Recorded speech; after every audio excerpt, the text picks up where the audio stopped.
Bueno, buen día a todos. Vamos a trabajar en este tutorial para autocorregirnos la actividad número 3, donde vamos a hablar de la polaridad de las moléculas. Ya habíamos visto que las soluciones eran mezclas homogéneas entre dos o más sustancias, un soluto y un solvente. Lo que vamos a empezar a trabajar ahora es por qué a veces se produce una solución y por qué a veces se produce una mezcla heterogénea, ¿sí?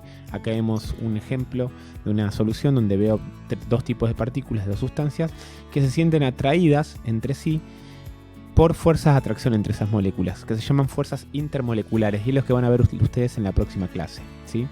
En la guía que les dejé adjunta. Pero antes de entender por qué se producen estas fuerzas de atracción, vamos a trabajar con esto, con las moléculas polares y no polares. Entonces la ejercitación en principio nos pregunta cuáles son los dos factores que determinan si una molécula es polar o no polar. Y como vemos acá en el texto, es la geometría. ¿Qué es la geometría? Es la forma que tiene la molécula, que por ahora no lo vamos a ver.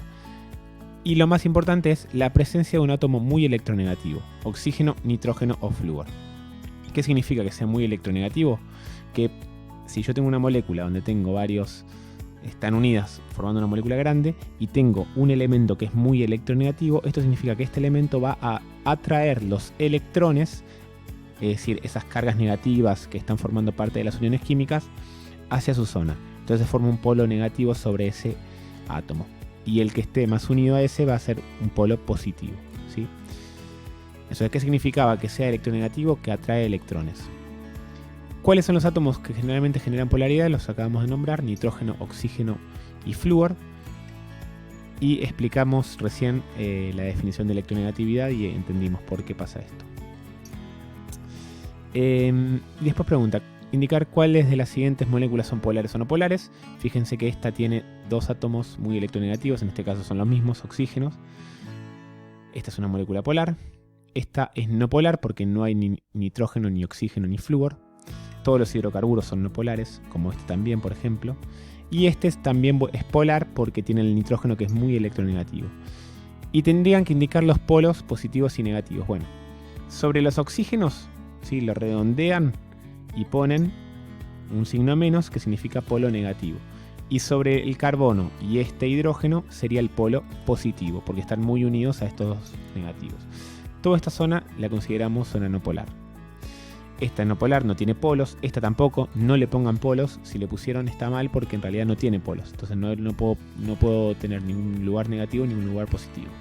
Y sobre este tengo acá en el medio, en el nitrógeno, el polo negativo. Y acá en estos tres, en el carbono y en estos dos hidrógenos, pongo los polos positivos, ¿sí? Porque el nitrógeno va a atraer los electrones de estos tres átomos hacia su zona, formando una región muy negativa, ¿sí? La molécula de agua presenta esta estructura. Es una molécula polar porque tiene oxígeno, un átomo muy electronegativo. Los polos es el polo negativo acá y dos polos positivos en los hidrógenos. ¿Qué sustancias puede disolver mejor el agua? Vimos que las sustancias polares disuelven las sustancias polares justamente. Por eso con las no polares el agua forma mezclas heterogéneas.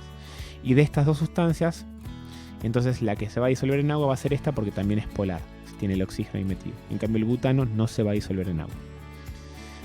Si en cambio el butano lo mezclo con nafta, la nafta está compuesta por hidrocarburos, lo vimos el año pasado, todas moléculas de este tipo, de este con carbono y hidrógeno. Son todas moléculas no polares.